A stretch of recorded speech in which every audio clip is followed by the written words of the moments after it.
Good afternoon, ladies and gentlemen. Welcome here to the Talladega Speedway for tonight's Laughing Llama Wrapz 225, the regular season finale in the Stay Tuned Sports Truck Series.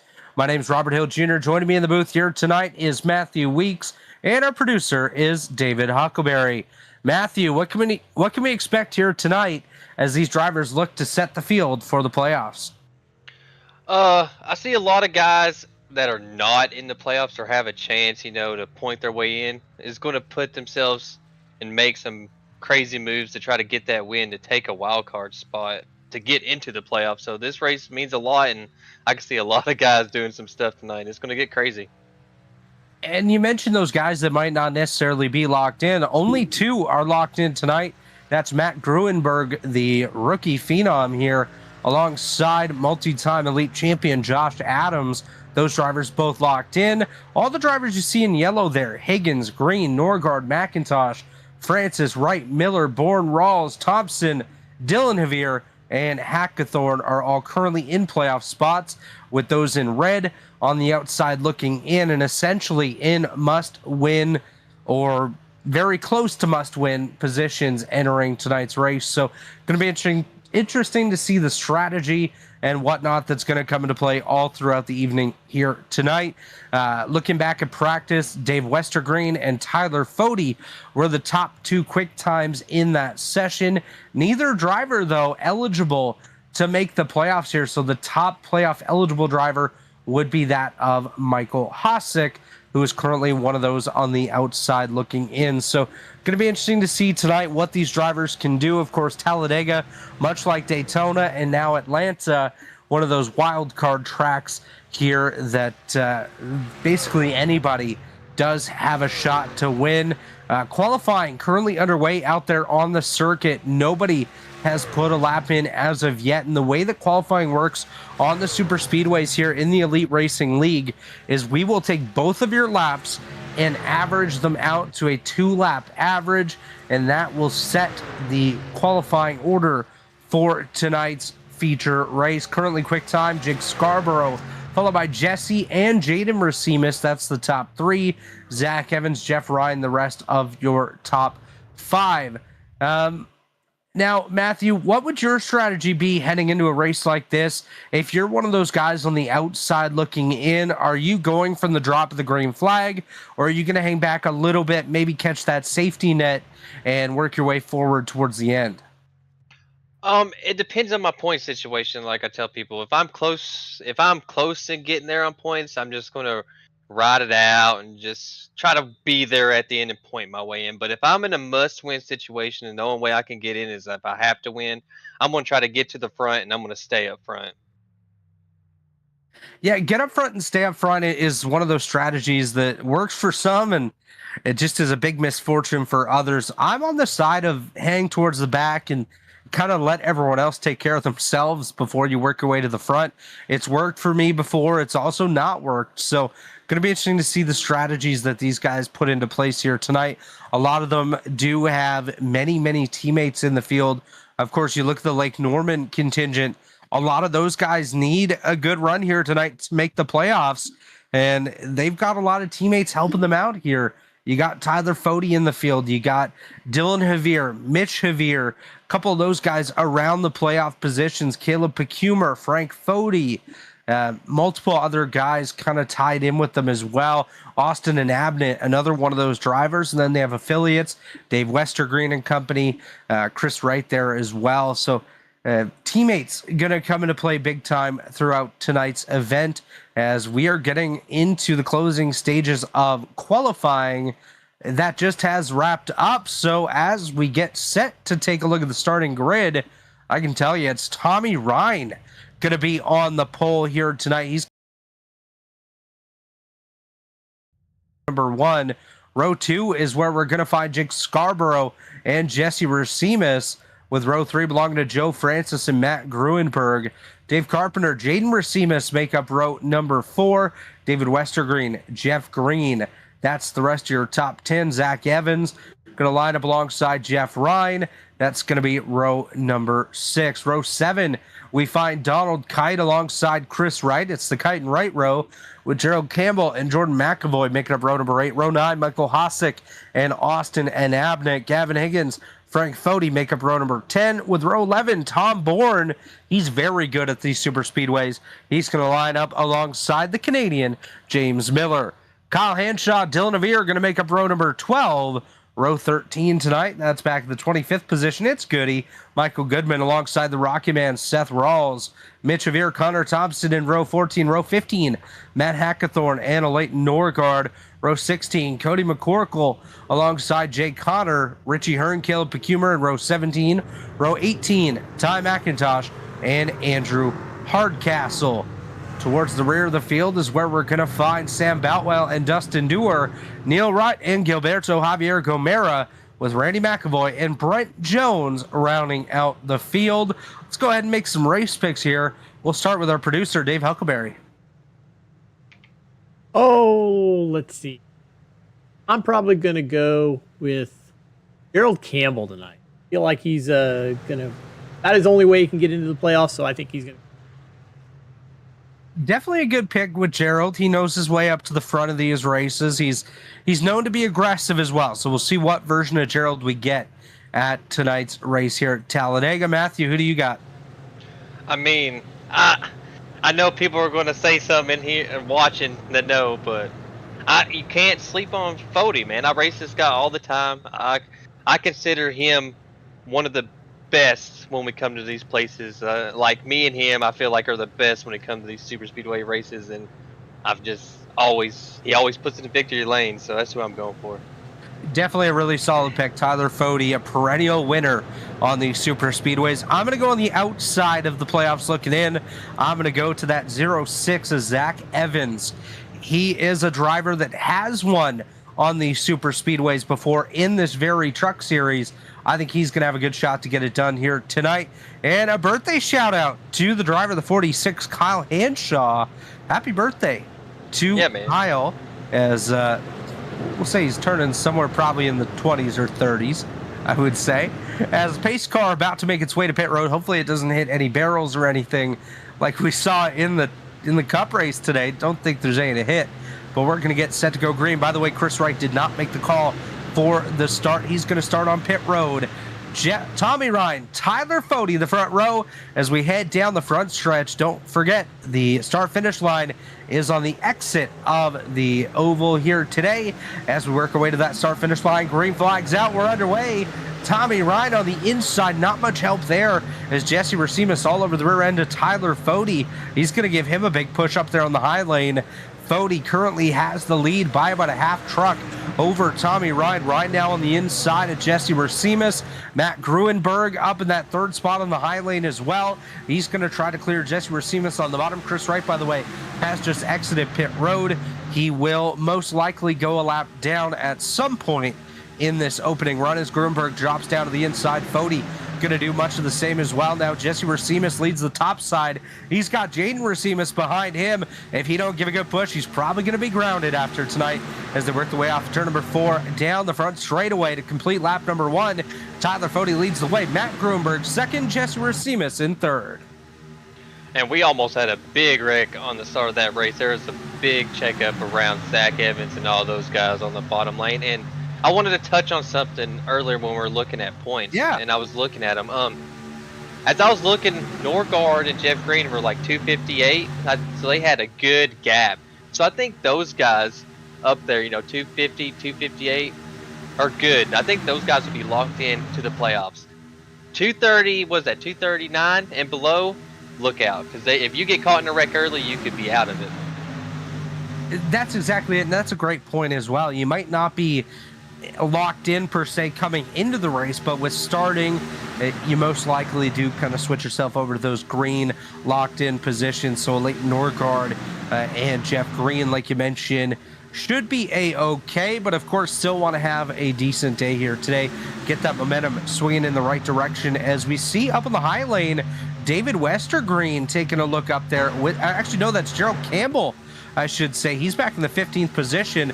First truck up on the outside, he's got Tom Bourne in the 61 just behind him. We'll see if anyone comes up to the high side now. David Westergreen going to be the truck to do so. So D West working his way to the top lane, 3 wide down the back stretch. Looks like they're going to get another truck joining them up on the high side. I believe that to be Jeff Green as he hops up to that high side. He's going to lead the 3rd lane. Jaden and Jesse Racimas currently leading that 2nd lane as Tommy Ryan jumps up to the middle. He's going to take over the lead of that 2nd train. Tyler Fode still leads the way, though, overall, with Matt Gruenberg behind him and Jake Scarborough down on the bottom as well. Scarborough doing a nice job in that Shift Esports number 52 machine as Tommy Ryan going to lead us here. Tyler Fode battles back. Here comes Jeff Green up on the high side. He's got David Westergreen behind him, seeing if they can work their way forward. Frank Fode, the 3rd truck in line on that high lane as well, seeing what he can do as Gerald Campbell tries to close that gap up to the rear end of these drivers as well. He's gone for a bit of a tumble through the field as continuing to lead the way. Tyler Fode, Tommy Ryan, Matt Gruenberg, Jesse Racimas, Jake Scarborough, the top 5. Well, I think Gerald is just bailing out. I don't think he likes what he's seeing up there and going. Jeff Green leading that pack. That's one guy that's really good at these types of tracks. And if you want to get to the front, I would want to get pushed by him or push him to the front because he'll take you there. Oh, 4 wide up front. Oh, it's okay. Wow. Woo! I agree. Woo is right. That could have got real sketchy right there. 4 wide in through turns number 1 and 2. Just briefly there, Jaden Racimas able to get back in line ahead of Tommy Ryan. Tommy keeps taking a peek, though. I wouldn't be surprised if we see that 4 wide develop once again, as they're going to try to make quick work of the Racimas or the Racimai currently leading that center lane, as Jeff Green now the leader of that top side. He's got Tyler Fode on the bottom, Matt Gruenberg behind him, Jaden and Jesse in the center. Then it's Jeff Green and David Westergreen up on the high side. A couple drivers moving throughout the field here. We're seeing a bit of a stack up back there around Michael Hosick. He was able to gather it back up. Everyone seems to be A-OK. Jay Connor working the high lane as well. He's got a late Norgard just ahead of him. I don't know if I'd want to be on the high lane right now, but I definitely don't want to be in the middle. So kind of that confusing part of the race where you're just trying to find a safe home on this track and find a lane that's moving in the right direction. Yeah, definitely. And to me, when it's only like before lap 20, 3 wide is too early for me to be doing that. You know, you want to get some laps under your belt, and just get in a good spot, because when you get 3 wide here and how these trucks bump tracks and when you hit them, you put yourself in a bad spot being like that. But I mean, we've seen a lot of big net code recently too on the iRacing service, so I wouldn't necessarily want to be in those really tight quarters with these guys at this point. When it comes to the end, absolutely, you're going to risk whatever you can to try to get up to the front as these guys continue that 3 wide battle. We're seeing a couple drivers falling back a little bit now, including Zach Evans, who's down 10 spots on the day. Donald Kite, he's down about 15 spots. So these guys moving towards the rear. Gerald Campbell, like you said, he's bailed completely. He's down 16 spots from his starting position back to the 31st spot out there on the racetrack. He's still got Tom Bourne with him, though. These guys work together to try to get their way up to the front. Now they're working together trying to just stay with the pack. Is, by the way, not too far up the racetrack from your race leaders is the lap truck of Chris Wright in the 8. Of course, Chris started pit side, so has not had any draft help whatsoever so far in this event. You can see him off the nose of the Tyler Fode machine as we ride on board with that number 40 of Tyler Fode, the JD Designs entry. Yeah, I think it was just a move. He thought there would be a big wreck earlier, so he wanted to avoid that. And I think we forgot to touch. Oh, there's almost a wreck at 3 there. They saved it together. Wow. Woo! But I think we forgot to touch on something, that there are 2 stages tonight as well. I totally forgot about that until I seen Chad's text. So we have a stage lap 20, and I think it's lap 40 for second stage, which handed points out. Yeah, there you go.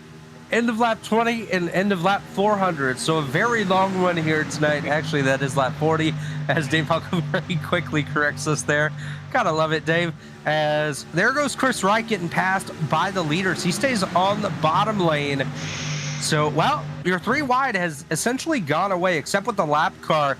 And you see a little bit further behind, they are still 3 wide. So that's about to look 4, unless they keep Chris Wright in the pack. And knowing that Chris is not damaged, it doesn't necessarily present any risk of keeping him up there with the pack. He's a fairly competent driver. Don't tell him I said that, but he definitely is a fairly competent driver that can work in your favor towards getting up towards the front, as Sam Boutwell has just indicated that he is going pit side in the 47. I think that was just a misclick on his end, because he has stayed out on the racetrack.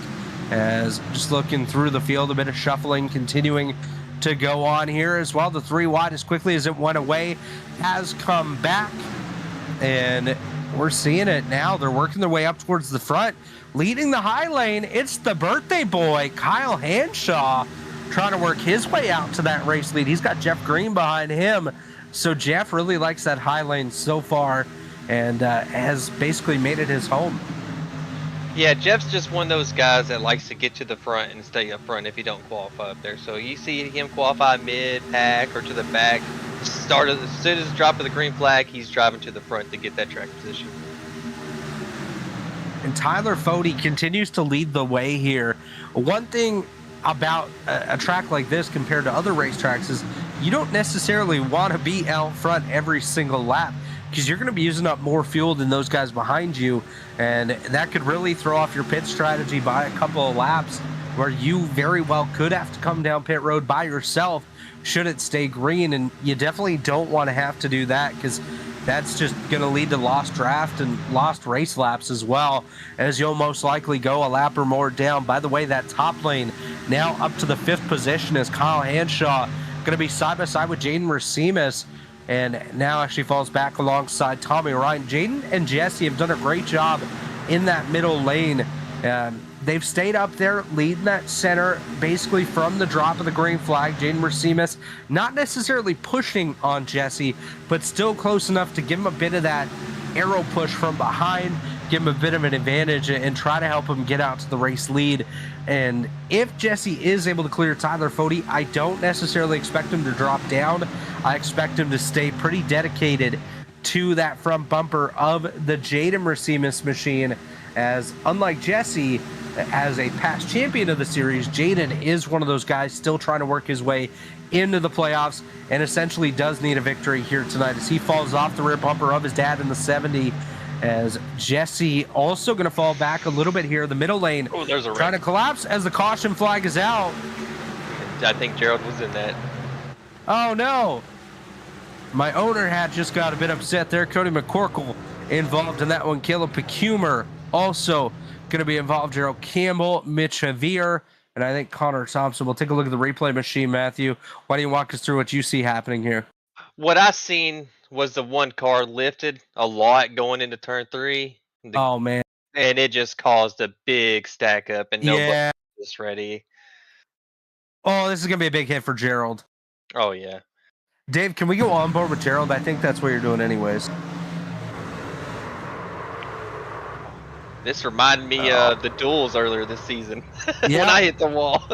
Yeah, exactly. That was unfortunate. I don't know that Gerald took as big of a hit as I thought he was going to there. Definitely could have been much worse, as you ride on board here with the 00 aggressive Eagle machine of Gerald Campbell. You see Cody McCorkle get hooked there up in the middle of the racetrack. He gets up into the outside wall. Definitely could have been a lot worse, but I think a lot of the momentum kind of goes away as you're going uphill here. So Gerald Campbell involved in that one. A couple others going to have to visit pit road as well. A couple meatball flags on the field here. Caleb Pecumer, Brett Jones, Mitch Javier, and Cody McCorkle. So required damage for all of those drivers. Where does Brett Jones get involved in this? I did hear him say use the brake pedal, so I wonder if he got hit after the wreck. There's Brent Jones. So I definitely didn't see him involved in the initial incident. I see the 73 of Hearn behind him, and I definitely did see Richie involved in the wreck. Yeah, there it is.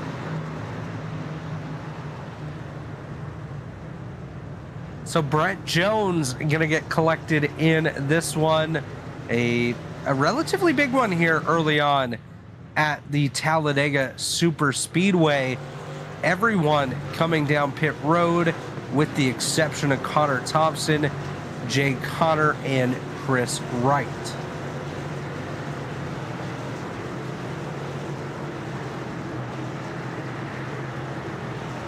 By the way, of course, tonight's race is the Laughing Llama Wrapz 225.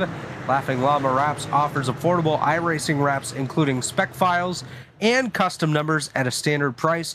Check out the Laughing Llama Wrapz Facebook page for more information. Laughing Llamas, there we go. If it was William White here, it would be Laughing Llamas, so it's okay. So Connor Thompson now leads the way, as that's going to be ruled a racing deal, and I tend to agree on that one. It's just some very close quarter racing, kind of a domino effect after a stack up behind the one of Jaden Mercedes and everyone else just kind of moving every which way to avoid causing chaos, and chaos is what was caused there as we work caution number one. Still 6 laps to go, by the way, in stage number 1, so that will not be the first stage, and we will stay green on those stages as well. And it's always so hard in those spots because no one really knows how we are in these. I know it's not a real car, but we're in the sim. When you're sitting in there, you really can't see anything besides what's in front of you, the bumper that's right in front of you. So once everyone starts checking, it's just a cluster. It's so hard to avoid a wreck like that. Especially with these trucks where they have the tall tailgate and the spoilers sticking up off the back. You can't really see through them whatsoever. And by the way, Connor Thompson, Jay Connor, both coming down pit road this time. So Tyler Fody, Jake Scarborough, Joe Francis, Jesse Bersemus, and Jeff Green. Now the top 5 for the upcoming restart. David Westergreen going to be in the 6th spot. Tommy Ryan, Jaden Bersemus, Frank Fody, and Jeff Ryan. The top 10, as you see, 1 to green.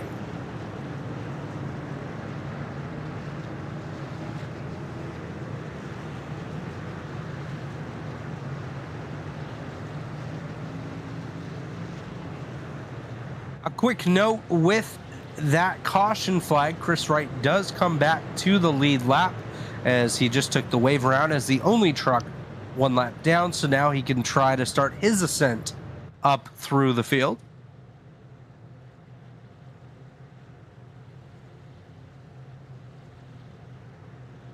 And while we're working this caution, just a quick note of some upcoming programming here on the Elite Racing Network.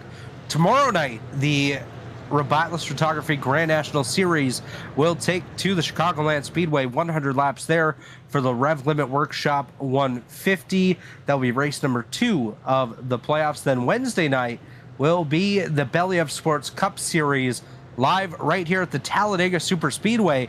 94 laps for that one. That will be the final race of round number 1 of the playoffs, where we'll go from 14 down to just 9 cars. So going to be a bit of a cut there. And with the Warriors for Peace IndyCar Series, they are headed to Iowa for the Iowa Corn 300 laps there. 262 miles. All that action right here on the Elite Racing Network.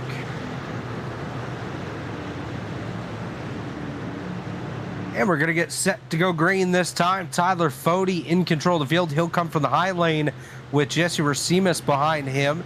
Jake Scarborough going to have Joe Francis behind him down on the bottom. As we work our way past the Geico signs on the front stretch, that is not the restart zone here at the Talladega Super Speedway. Now we enter the Geico restart zone, and we are green.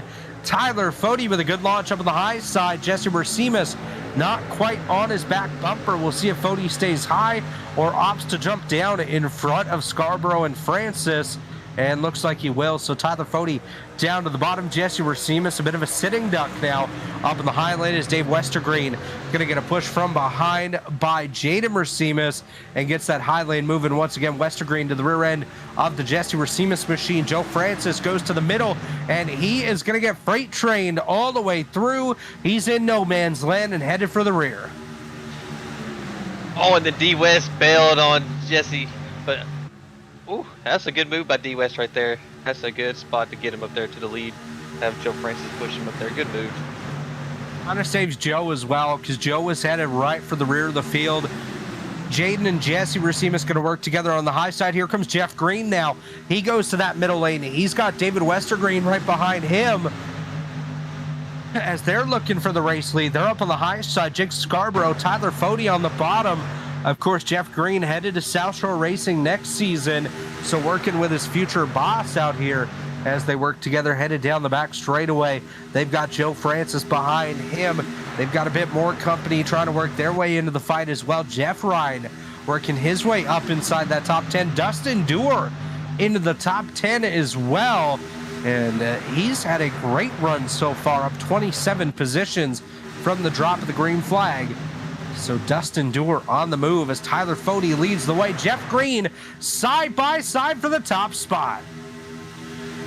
Jeff Green and D West have just been working really well together since the drop of the green flag, and they just seem to work really good, and that's good. He said they're going to be teammates next season, so it's a good opportunity to build something on for next year.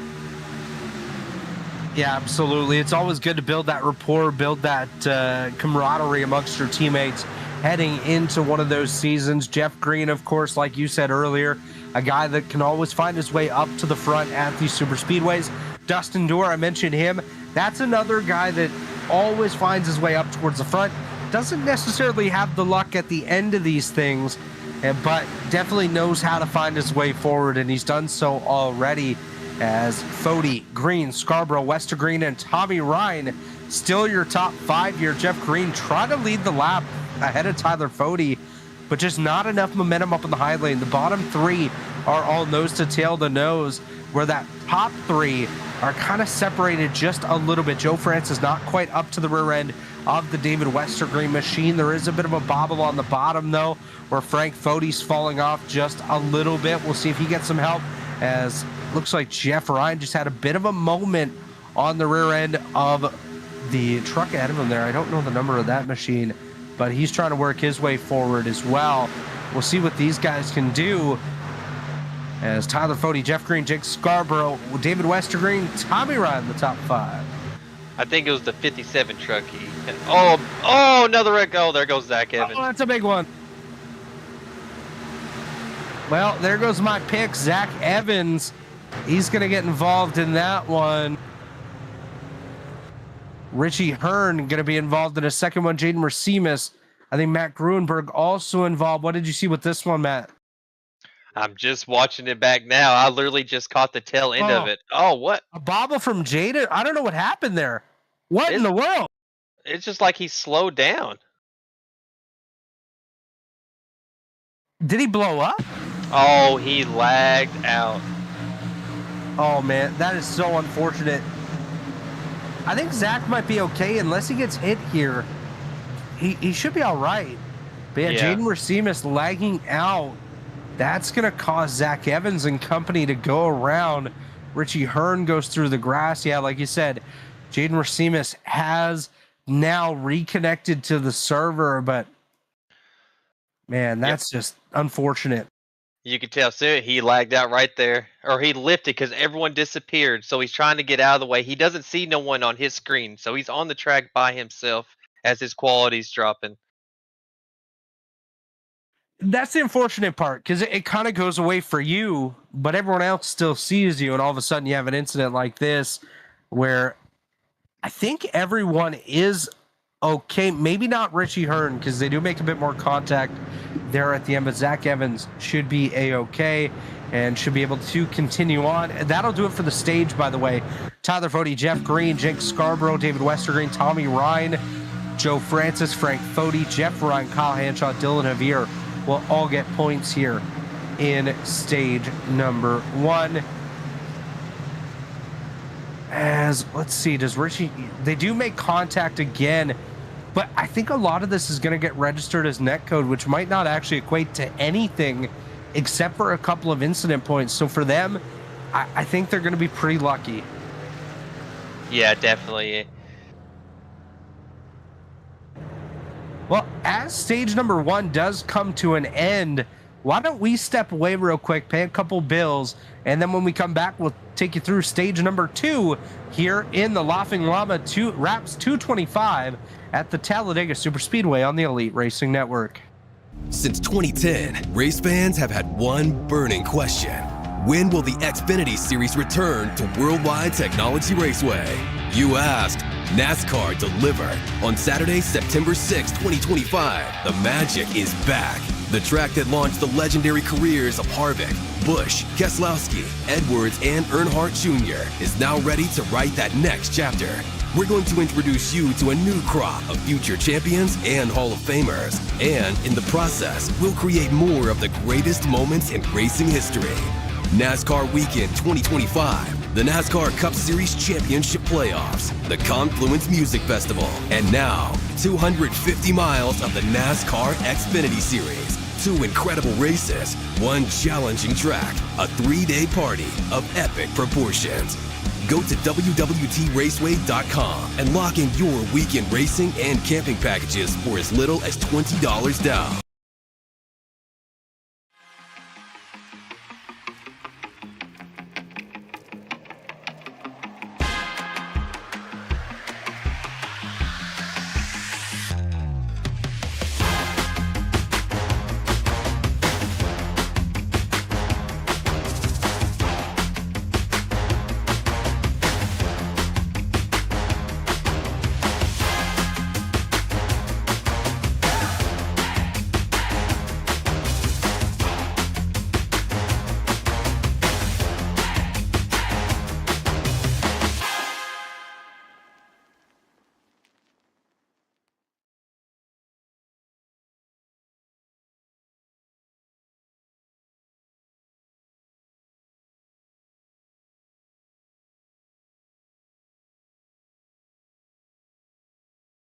Hey, we're back. Stay Tuned Sports Truck Series.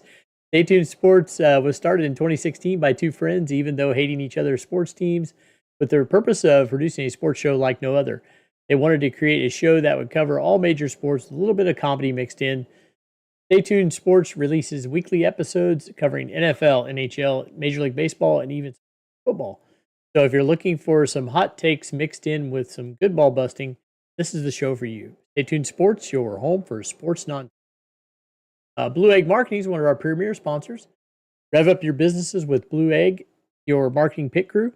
Turbocharge your lead generation with experienced drivers that can navigate the competitive track to connecting with your customers.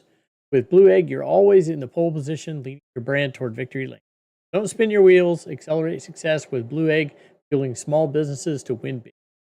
And 40 Racewear, makers of the ultimate sim racing shoes and custom apparel, designed for sim racing by sim racers. 40 sim racing shoes are custom engineered to connect racers to the pedals in a way no other racing shoe can, and still provide the comfort needed for double and triple stints. So visit 40racewear.com and check out the original racing gloves for your feet. Thank you, Dave. Welcome back, everybody, here at the Talladega Superspeedway, the Laughing Llama Wrapz 225. Tyler Fode leads the way alongside Jeff Green in row number 1.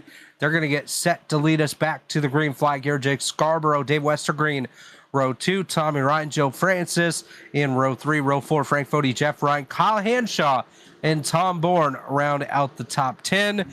We had a bit of chaos on pit road as well a little bit earlier on, and that was Zach Evans having a bit of contact with a truck exiting their box. As the green flag's back out, we're back on our way. Tyler Fode gonna lead us back to the green flag here. He's got a good push there by Jake Scarborough, and I believe that is Tommy Ryan. Yes, it is Ryan pushing down on the inside as they work their way through turns number 1 and 2, headed towards the back straightaway. Fode leads the way.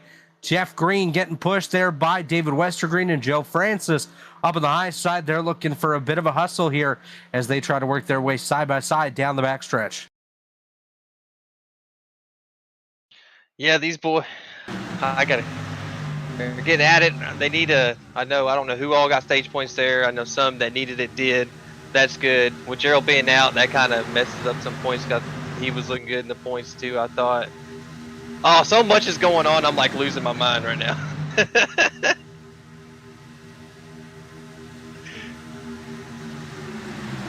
But that was just unlucky on Zach.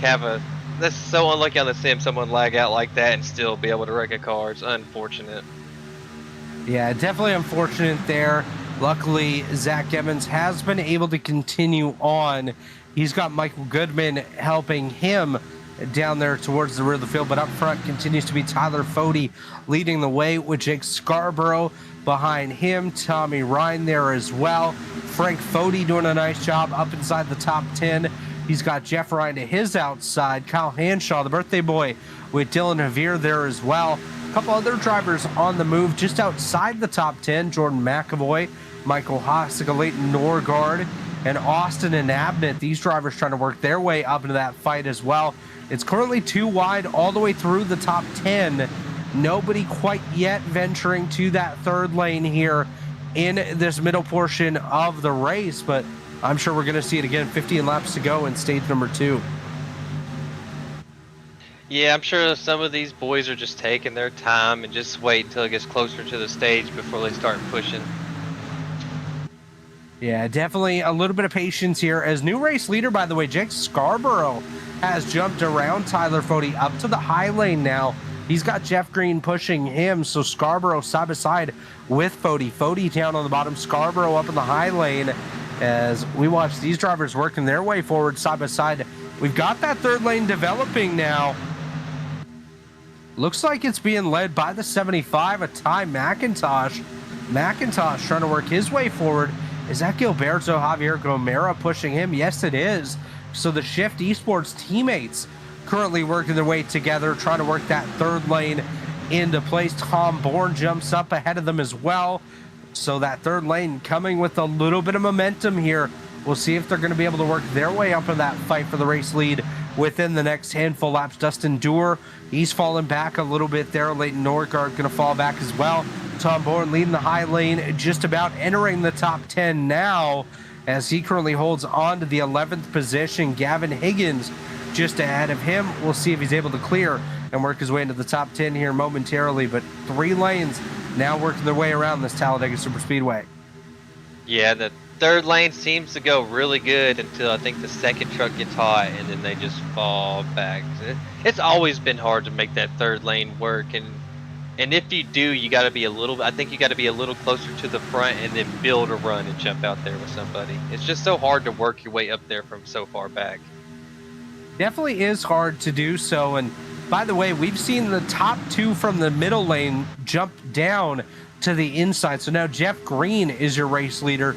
Jake Scarborough, the pusher behind him, and Tyler Fody, the third truck in line there. David Westergreen leading the center lane with Joe Francis behind him, as now we're seeing a bit of shuffling again as Tom Bourne tries to work his way into the top 10. He falls back to about 14th as Chris Wright just into the top 15 now. So he's been able to work his way back up after starting the race essentially 1 lap down to the rest of the field. So watch for that 8 truck to come into play as this race moves along, as we see some blinking issues for the 32 of Dustin Dewar. That's going to cause a bit of chaos in the midfield, but out front Jeff Green leads the way over David Westergreen and Jake Scarborough. And Dusty's blinking a little bit in the mid-pack. That's always scary. D West and Jeff Green leading both lanes as teammates. That's what you do with the trucks and Xfinity cars, since it's so hard to get the third lane to work. You just control both, that way one of y'all will get the win.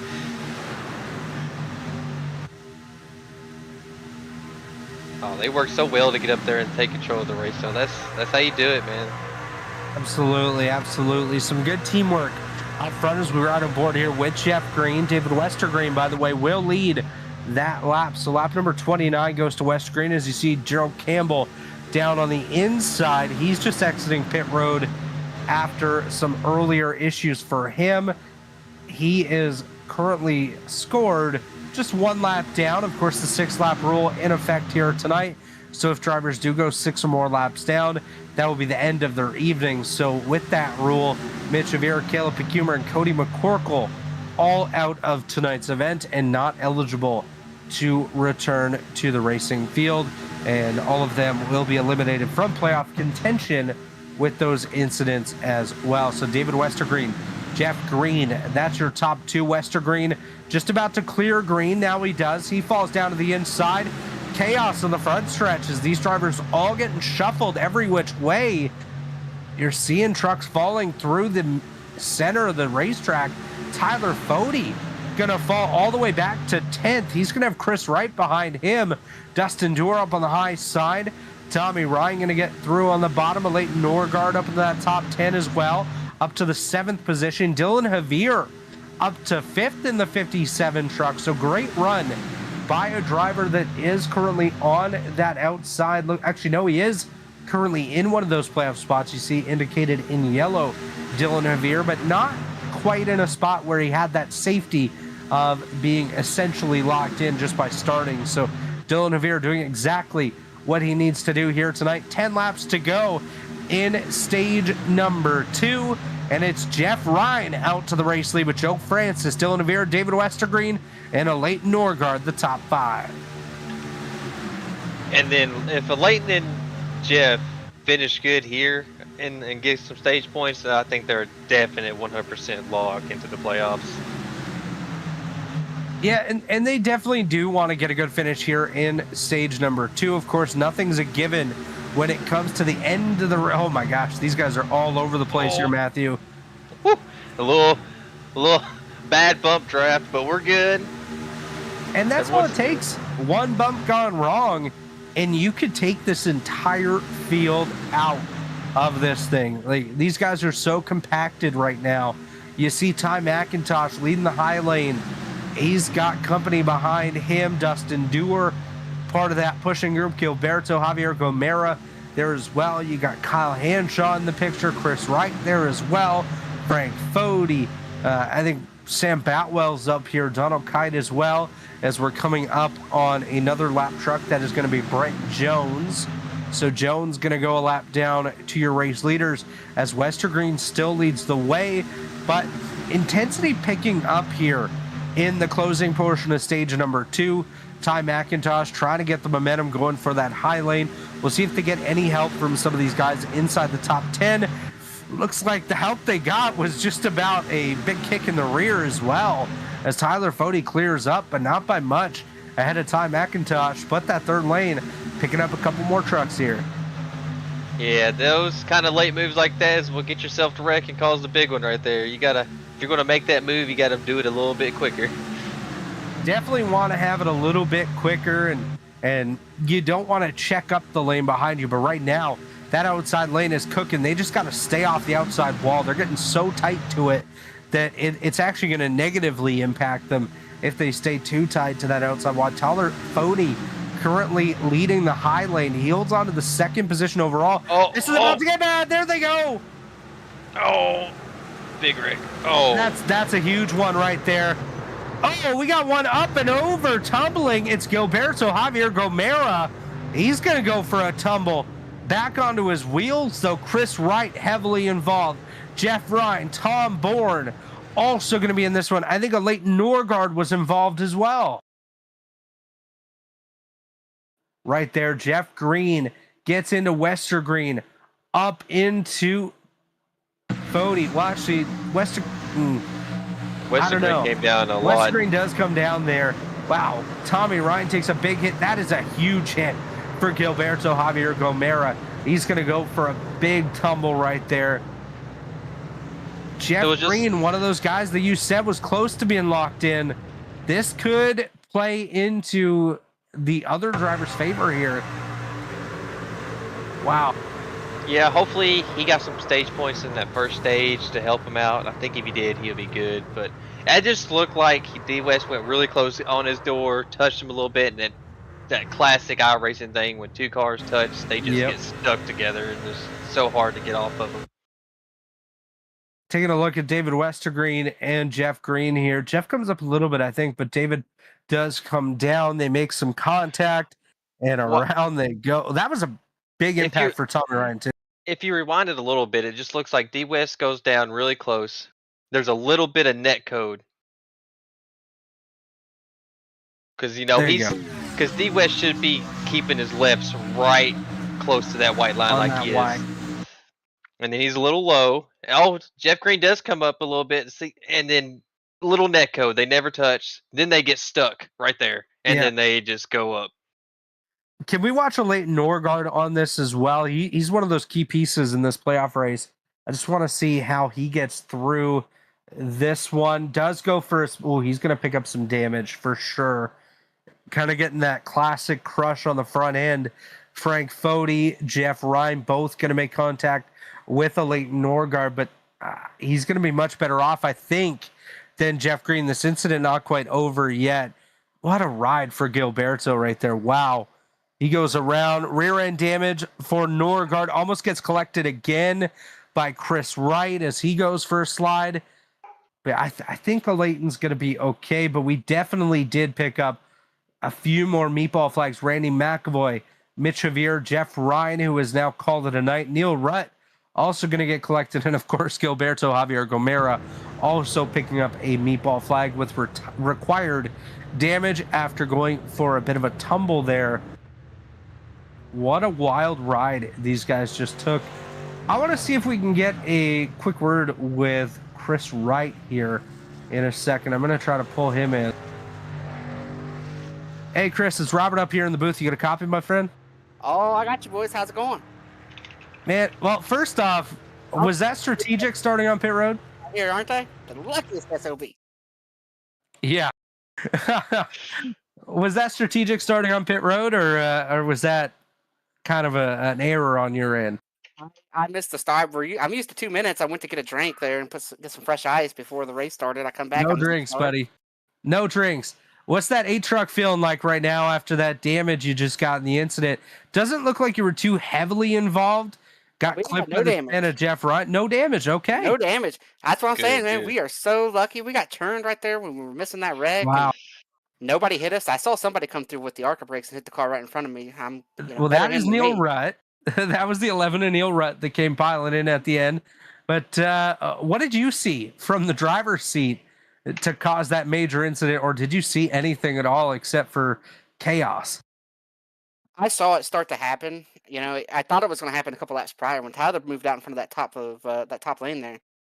I wasn't sure there was still time for him to move out, but he got out there, and I thought we were going to wreck right there. And then I guess it was a lap or two later, and I saw the inside line kind of come up into the middle. Not sure what happened. I think Weeks just called it a netcode type deal. So I saw all that happen. I got checked up. I got to the bottom on the apron. I thought I was going to be okay. Just got tagged in the right rear, and then all we're doing is locking it down and hoping that nobody hits us. So luckily, nobody did hit us, and we're going to get to go back out here and race some more and try to get back up to the front. I was feeling pretty good about it right there.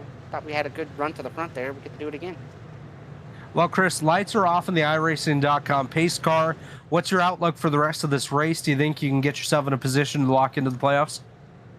I think we came in pretty good. These wrecks, I saw some guys disconnect. I think we only needed like a 35th place finish or something. I mean, I'm not sure the exact math, but yeah, we're just racing. I was racing right there. We're just going to do it again. We're going to race. We're going to try to get to the front, put on a great show for these Blue Egg marketing boys, and hopefully not just make the playoffs, but I'd like to win a race here, and put these boys in victory lane.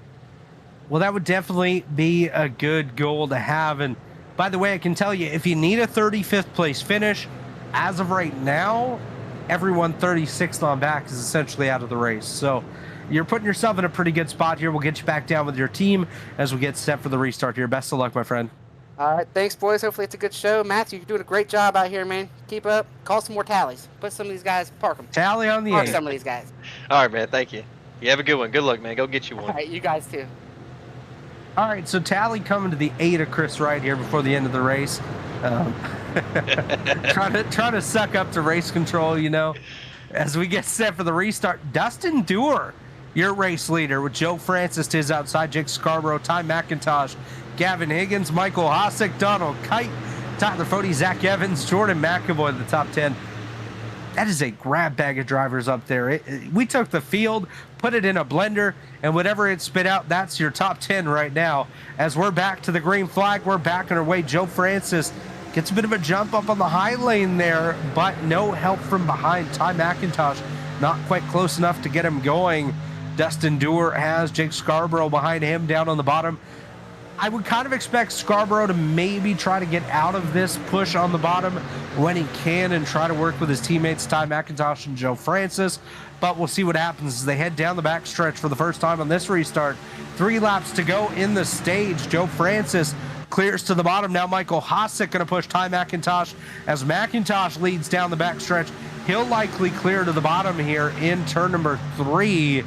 No, he opts not to do so, as now we got trucks looking to the high side once again, and I believe that is Tyler Fode trying to work his way forward. Not going to work out as Joe Francis goes pit side. Yeah, he got a penalty for passing the leader, I guess, on the restart. Yeah, that was pretty clear. he was ahead of the leader before the start-finish line, which you can't really do. He was ahead into the restart zone as well, so Joe Francis is going to take a pit side. And still a long way to go. Joe could very well still win this race, so don't count him out yet. As Ty McIntosh leads, Jordan McAvoy now going to lead lane number 2, and he's got Dylan Javier as his pusher, Michael Hosick the pusher on the bottom lane, Matt Gruenberg and Donald Kite up there as well. We see a third lane starting to form again. Not sure who's leading that one. D West and Shaw. Yeah, D West, James Miller, those guys trying to work their way forward once again. Not much of a surprise. These guys have done a really good job working that high lane here all night long. And we'll see how it works as 3 wide up towards the front. He made a move and then he got bailed. They bailed him out. Everyone's going to start getting crazy to get these stage points. So Joe Francis might have looked out and saved himself from this big wreck that might happen. It very well might happen. 2 to go in the stage, by the way. It'll come at the end of lap number 40 into 41. And Ty McIntosh currently has that spot over Jordan McAvoy. McAvoy and Hosick, the second and third place trucks, both in essentially must-win positions entering tonight's race. We'll see what they can do. Jake Scarborough now leads that top lane. He's got help from behind with the Dylan Javier machine right behind him. It's out front, coming to the white flag in the stage. McIntosh inside, McAvoy outside. It's the Micmacs battling for that top spot. Coming to the end of stage number 2. We got a blinker on the inside lane as well. That's definitely not helpful whatsoever. I believe that to be Donald Kite, the driver currently blinking down there on the bottom as they head down the backstretch. Seth Rawls now up to the high side of row number 3. He's got momentum. He's got Jake Scarborough behind him. Rocket Man rocketing out to the race lead. He'll try to clear Jordan McAvoy through turns number 3 and 4 as they work their way through the middle of 3 and 4. McAvoy even with Rawls. Here comes McIntosh back on the bottom. 3 wide for the top spot. We got contact. Gruenberg and Hosick. They're going to get together. That allows Rawls to clear. Scarborough behind him, wrecking behind as I believe McAvoy goes over. Rawls going to collect the stage and the caution flag is displayed. That's a big one. McAvoy still flipping. Dang, what a big wreck. McAvoy just stopped flipping now. What? He flipped for like 10 minutes. Let's take a look at this one. That's a big wreck. Massive wreck. I don't even know what happened. I was so busy watching the front. There was contact between Gruenberg and Hosick. Ooh, netcode into the rear end of the McAvoy machine. And then Jordan gets hit in the driver's door, slides up. There's Chris Wright. He gets lucky again. What a lucky bugger that 8 truck is, as there's Frank Fode involved. Oh my gosh. We're going to run on board momentarily with Jordan McAvoy, but this was an absolutely wild ride for the driver of the 23 machine. He's still flipping, Dave. Take your motion sickness pills now. Wow. I've not seen a wreck that wild in a long time. Right on board with AVPW 23 of Jordan McAvoy. Oh, contact to the outside door there, and immediately just goes up and over. This is wild, man. Wow. Oh yeah, the 57 truck. That's what come down. He was following the 2 trucks in front of him, and he just got locked in to what they were doing. That he started to follow him down and tail whipped the 23, and he sent him for a ride. Holy cow! I just want to point out something here. So we picked up a couple more required damage drivers on that incident. That's going to be Michael Hosick and Matt Hackathorn. Jordan McAvoy does not have any required repairs on that 23 truck. Go figure. Oh, what? He didn't touch. He didn't touch the track enough. He hardly touched the ground until the end, and then he flipped over. But yeah, no required repairs for Jordan McAvoy. Crazy. And just taking a look at his truck on pit lane, front end's a little crumpled up, but he could continue on if he wanted to. That's absolutely wild, guys. I haven't seen something like that in a long time. Like, it doesn't look that bad. Yeah, that's insane. So Jake Scarborough is your race leader now. Dylan Javier into second. Tyler Fode third. Kyle Hanshaw fourth. David Westergreen in fifth. Chris Wright, Frank Fodia, Leighton Norgard, James Miller, and Sam Boutwell. The top 10. Where's he at? Let's see if we can maybe have a quick word with the birthday boy, Kyle Hanshaw. Hey, Kyle, it's Robert up here in the tower. You got a copy? Yes, sir. What's going on? First off, happy birthday, my friend. Hey, thank you, Ray. Appreciate it, man. Yeah, 31. 31 years old for the drive of the 46 and doing a nice job here so far. Up to that fourth position. You've dodged some crazy wrecks here so far tonight. You got a horseshoe up in that rear end here this evening or what? I wish I had one, honestly. I might need one here towards the end. But, yeah, we've been fortunate enough to miss some chaos here early in this race. Got caught up in that one, but minor damage. So got it all fixed, and we'll see if we could get this thing to the end. I'd like to maybe grab this one for this evening. It'd be sweet. It would definitely be cool to snag a victory on your birthday. It beats any kind of birthday cake, that's for sure. For sure. Celebrating in Victory Lane, but so far so good. What's your outlook for the rest of this one? You think you got something for these race leaders? Hoping. You definitely need a lot of help, so I'm hoping these guys will be kind and we'll make it to the end of this thing. But yeah, you definitely need some help from other guys to get up to the front. I like the high lane here. See, you can kind of move a little better on this high lane. So we'll see what we can do, and hopefully be talking to you here at the end. Well, we definitely hope that's the case, Kyle. Why don't you go ahead, take a moment, give some shout outs to your sponsors, your partners, everyone that gets it done for the 46. Yeah, shout out to everybody that's tuning in tonight, my friends and all the rest of the broadcast. Appreciate you guys. Appreciate you guys for doing the broadcast. Everybody in Elite and my buddy Johnny with KHR. He's helped me a lot this season. So, yeah, that's pretty much it. We'll see what we can do. All right, Kyle, best of luck. And again, happy birthday, my friend. Thank you, buddy. Appreciate it. That's Kyle Hanshaw, driver of the number 46 truck for KHR.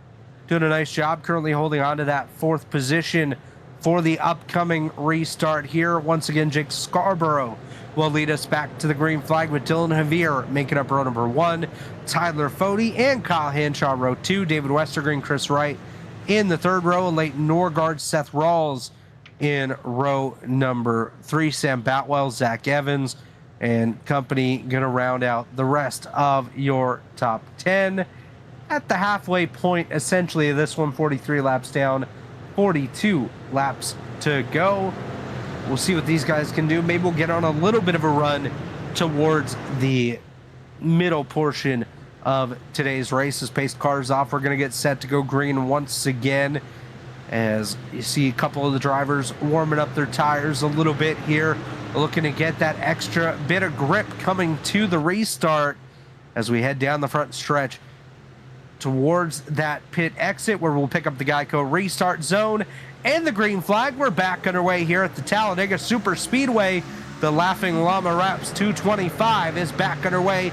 Jake Scarborough out to the race lead. Tyler Fody right behind him.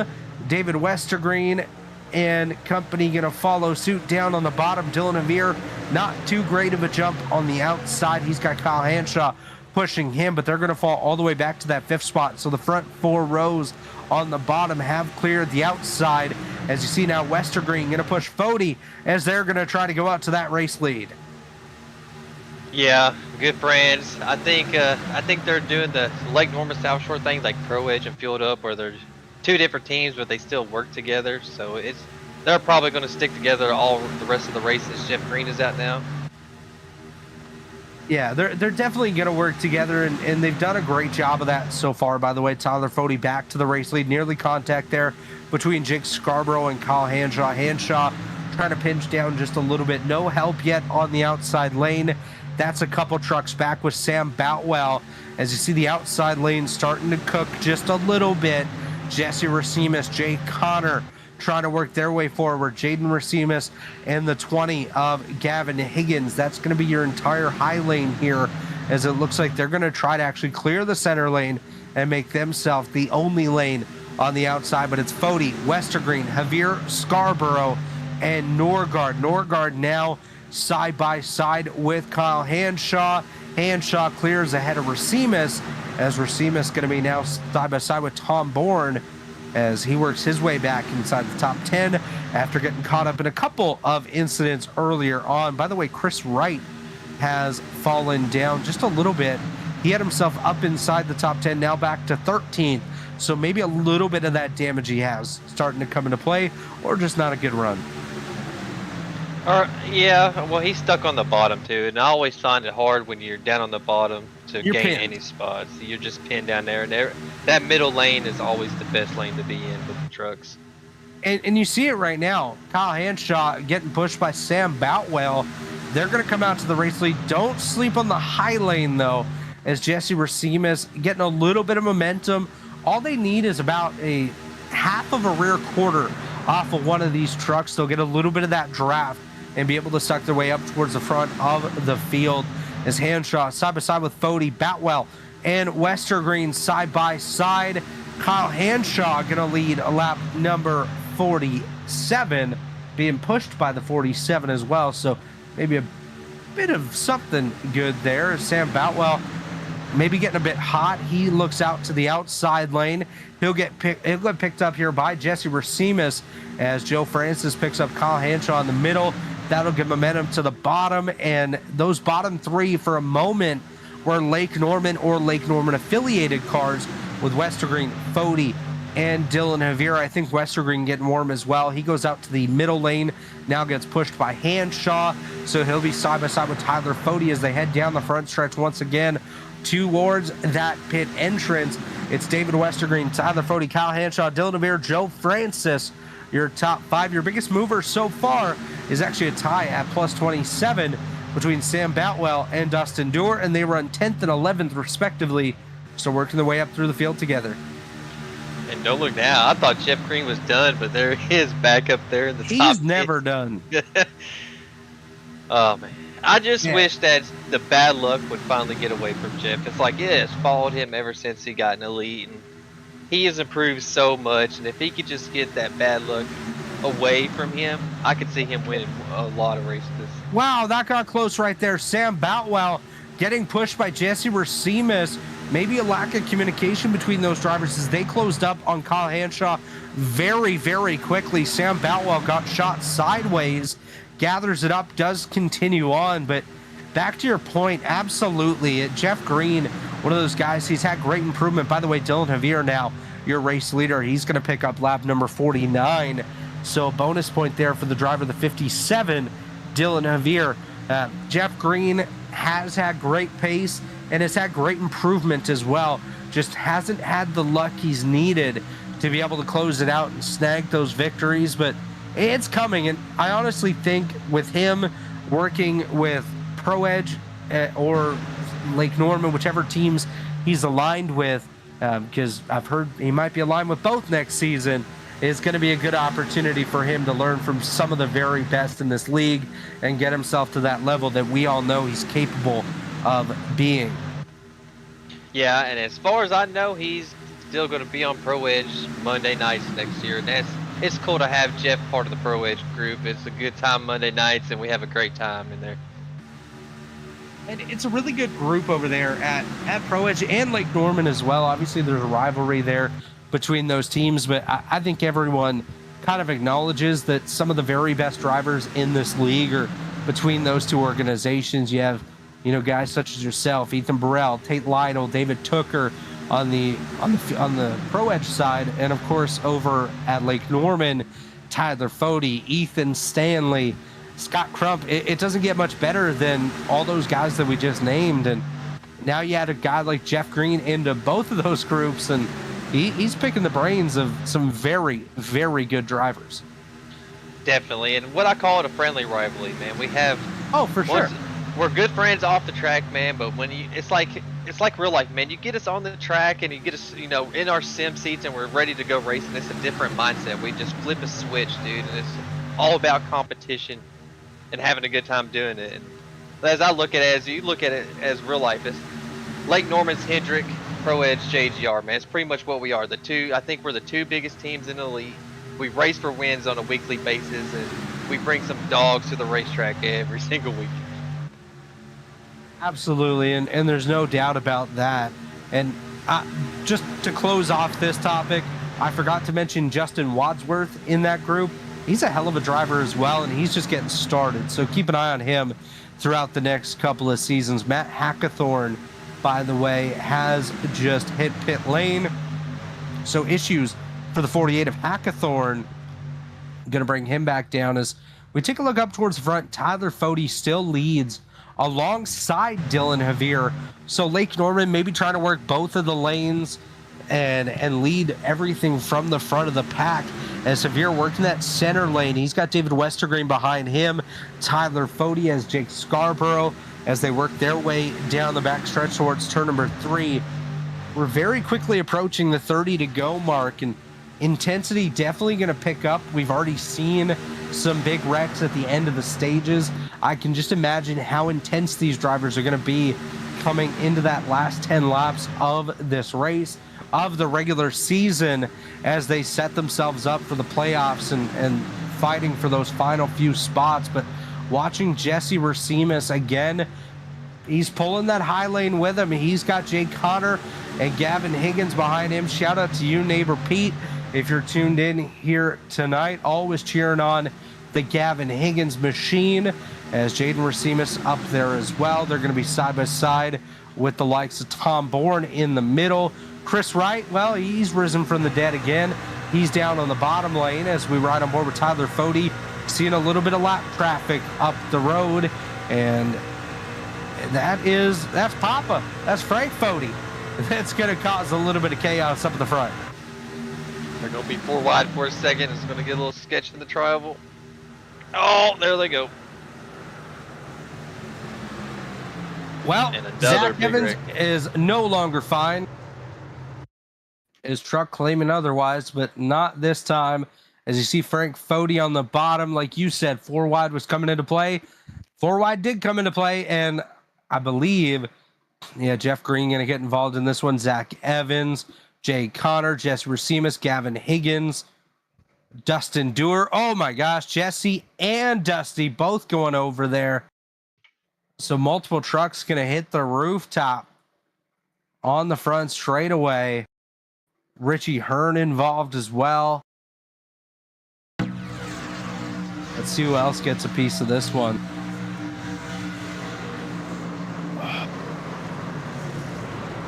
Look at wild ride for both Jesse Racines and Dustin Dewar. A couple drivers going to get lucky there. Sam Boutwell, I think, probably has a really good onboard shot of that one. Just saw him squeak through at the end. Not sure if he got involved in the incident at all, but just dodging Dustin Dewar at the tail end of this incident is the 47 of Sam Boutwell. We're right on board with him now on the Robilas Photography Replay Machine. Check out robilasphoto.com for all your photography needs. Sam, of course, the teammate to Zach Evans at Wally Racing. Oh, man. Well, I was definitely right that he had a good seat for this one, and I think Sam Boutwell gets through this scot-free. Great driving by Sam to absolutely clear the incident. No damage whatsoever for the driver of the number 47, as caution flag is displayed. We'll take a look from the outboard shot of Sam Boutwell clearing through this one. Wow. Yeah, he just hits the brakes as he needs to. Almost gets hit in every which direction, but luckily for Sam Boutwell, able to get clear. And by the way, folks, you are watching the Laughing Llama Wrapz 225 here on the Elite Racing Network. Laughing Llama Wrapz offers affordable iRacing wraps, including spec files and custom numbers at a standard price. Check out the Laughing Llama Wrapz Facebook page for more information. We're going to go ahead and step aside here with 30 laps to go, pay a couple more bills, and when we come back, we'll take you through to the conclusion of tonight's Laughing Llama Wrapz 225 in the Stay Tuned Sports Podcast Truck Series on the Elite Racing Network.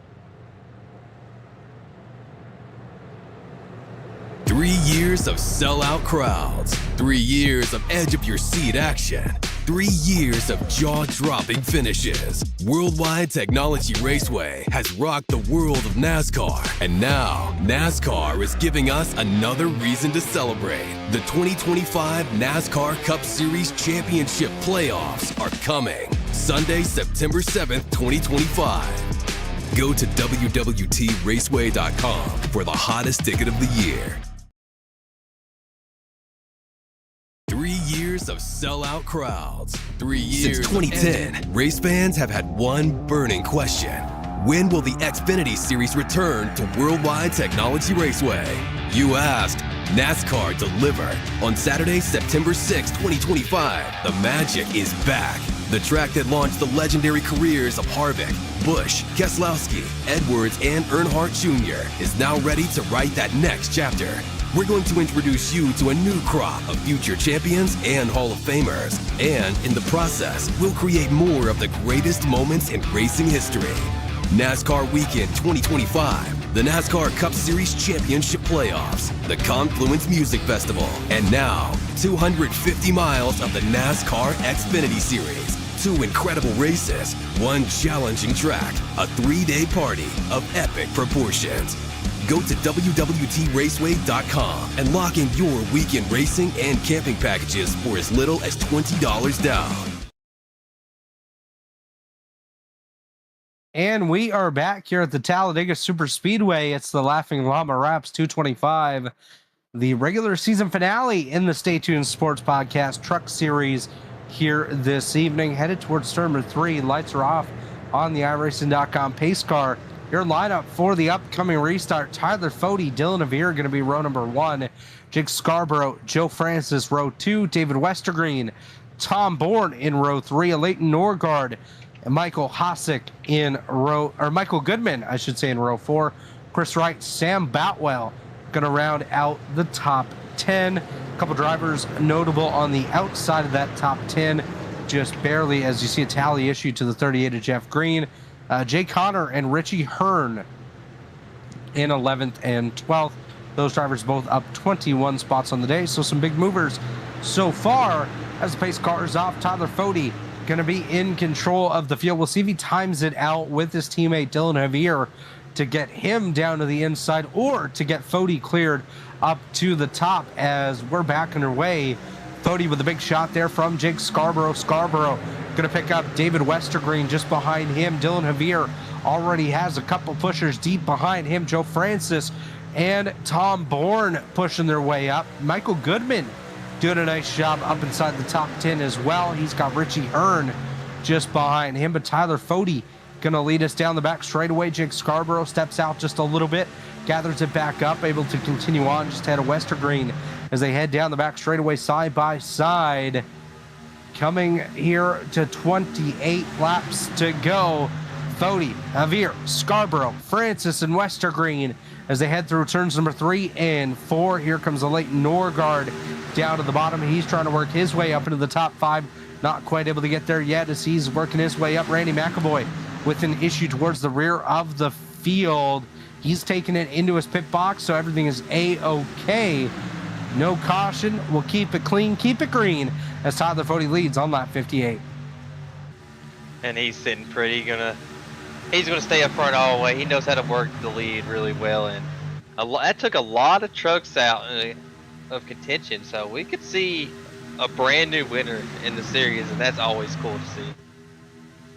I would definitely love to see that. And one guy that's really stood out above the rest of those kind of new guys here tonight is Dylan Javier, currently running in that 4th position, actually up to 3rd in the 57 truck. Started way towards the rear of the field in 24th, currently up to 3rd, so plus 21 on the day. Currently in a playoff spot, so looking to grab what I do believe is his first playoff appearance in the Stay Tuned Sports Podcast Truck Series. And really could be a factor when it comes to the victory at the end of this one. Of course, under the guidance of Tyler Fody and company. He's done a great job developing with Lake Norman and now finds himself as one of the contenders in the late running. 2 laps from now, we will see the 25 to go symbol up on the scoring pylon. So very quickly getting to the late stages of this one. Javier getting pushed by Francis. Fody getting pushed by Scarborough. And of course, this one not quite over yet. We could see guys from the outside of that top 15, top 20 even, work their way back up to the front. A couple guys working their way in a separate pack right now. Jordan McAvoy still on the lead lap somehow, some way, and he is staying with this second pack as well, despite tumbling down the front stretch. But looks like actually he's going to get shuffled through and fall to the rear, but Tyler Fody still leads up front. Chris Wright, 3rd truck in line. He's got Tom Bourne behind him. I would kind of expect Chris Wright maybe to play a bit of aggression, work his way up, see what he can do to snag a victory here tonight as well. 26 laps to go at Talladega. Yeah, I could see Chris just waiting right there in the top 3 rows, just waiting to the last, say, 10 laps to finally take control of the lead and then just take it from there. With this, where there really isn't any side draft, I feel like it's better to be up front because you can defend yourself better up front. Say if we were in the Cup car, I'd rather be 2nd or 3rd to try to win the race. Yeah, no, you're definitely right on that one. And one thing to keep an eye on now as we hit 25 to go is, can these drivers make it to the end? I don't believe they can on fuel from that last caution point. So strategy could still come into play for these drivers. They may have to make a visit to pit road. Not 100% confident on that. Matthew may have a little bit more information than I do on the fuel window, but we may see some strategy still coming up for these guys. I didn't see, did anyone pit under that last caution? So Because last that was my thing. 'Cause caution, we were looking at that run, and I was debating if they could make it there or not. I thought they was going to be short on fuel. If they pitted under this last caution, I think they can make it all the way to the end. almost the entire field pit on that last caution. So All right. I think you might be right. Yeah, then they should be good to go to the end. But you got to keep in mind those green-white checkers as well. Those could Yeah. very well could and very well probably will come into play in this one. That's just the way super speedway racing goes. It seems like you come towards the end of them and everyone will go every which way to try to work their way up to the front of the field, even if it's very, very high risk, low reward opportunities. They're still going to take them, as we see Matt Gruenberg, your points leader, taking it to pit lane. So issues for Gruenberg. here in the late goings of this one. 24 laps to go, and issues for the points leaders. Fody, Javier, Scarborough, Francis, and Westergreen, your top 5 as they head down the front stretch. Once again, 23 laps remaining. Yep, and I see Gerald creeping up through the field too after that early wreck. He's back. He's back, and that's what he needs. He needs a good finish. 2 trucks ahead of him too in the running order. Jaden Racines, we saw him disconnect from the server earlier, but all night long that driver's been up in and around the top 10, top 5 area, and he's done a really, really good job. So we'll see what that one truck can do, as well as the 00. Actually, Zach Evans even kind of back into the fight as well in the 06. He got caught up in a couple of wrecks here, probably because I picked him to win here tonight. Just that commentator's curse. But these guys kind of rebounding at the right time. We're going to see that third lane, by the way, as you take a look now. Great move there by David Huckleberry to get that into the shot. James Miller leading the high lane. He's got company behind him. Tommy Ryan and Kyle Hanshaw, both drivers were inside the top 10 for a good chunk of this race. Caught up in a couple of wrecks. Now trying to rebound and work their way forward. We'll see what they can do as they work their way up in the high lane. Tom Bourne, I thought, was going to slide up ahead of them. Opts not to do so, as once again, we've caught some lap traffic. Oh, Jeff. Oh, Gerald. Oh. Wow. What a save. That was scary. That it was. That was a frightening moment right there. Kind of deja vu of what we saw earlier on with Frank Fody. Once again with some lap traffic. Joe Campbell, unfortunately, really going to lose out on that one. Going to fall all the way back to 27th, and he's going to lose the draft. So unless he gets a caution at some point, Joe Campbell's race is essentially over with 21 laps to go. So just unfortunate there for Gerald, as we're watching a couple drivers working their way up through the field. We had mentioned Kyle Hanshaw working his way 3 wide. He's gotten back down to that 2 wide point, and he is just inside the top 15, up to 14th, as Sam Boutwell cycles back into the top 10. We saw him avoid chaos earlier on, now up to 10th, so he's up 27 spots on the day. Sam Boutwell having a really, really solid run here tonight. That's another driver that knows how to find his way forward when it counts on these super speedways. Yeah, there's a handful of guys that just know how to find their way to the front at the end of these things and survive the chaos through the race and just be there at the end. And that's what you want to do at these tracks. You want to be there at the end, because if you're there at the end, you have a shot to win. No, you're definitely right on that one. And a couple more drivers out of the race or approaching being out of the race. Matt Hackthorne, Matt Gruenberg, both 4 laps down. Gruenberg still on pit road, so they're about 2 laps away from that 6-lap down rule coming into effect. So we'll keep our eyes on that one. As out front now, Dylan Javier going to go out to the race lead. David Westergreen now leading the inside lane with a push from Tyler Fody. Joe Francis is the pusher in lane number 2. Chris Wright right there as well. As we see the high side coming into play once again, Tommy Ryan has Kyle Hanshaw just behind him. Hanshaw going to give a push to Ryan as they head down the backstretch, but no other help. So I don't think the third lane really going to come into play as of yet. 19 to go. It looks to be a 2-lane race up at the front between Dylan Javier and David Westergreen. Yeah, they're just staying side by side. They're trying to form that third lane, but I think they need another 2 trucks to even help. It's just so hard to do it with 2 to 3 trucks to get that lane to really work and gather the momentum you need to take the lead from up there. Yeah, it definitely is. I mean, a bobble or 2 from the middle lane could definitely help as we see it now. Here comes Tommy Ryan. Here comes Kyle Hanshaw as Dylan Javier tries to block a little bit. That's going to cause chaos in the middle. Tommy now clears to the second lane. So new leader of the middle lane is Tommy Ryan, but out front it is David Westergreen leading. Brent Jones falls all the way to the apron to let the leaders go on by. So good lap traffic right there by Brent Jones as Tommy Ryan actually edges out to the race lead. He's got about a half nose over David Westergreen as they head through 3 and 4. Westergreen on the bottom with Fody. Ryan in the middle with Javier. Hanshaw up top with Dewar. They're trying to work their way forward as we come to the line this time. Leading us with just 16 to go.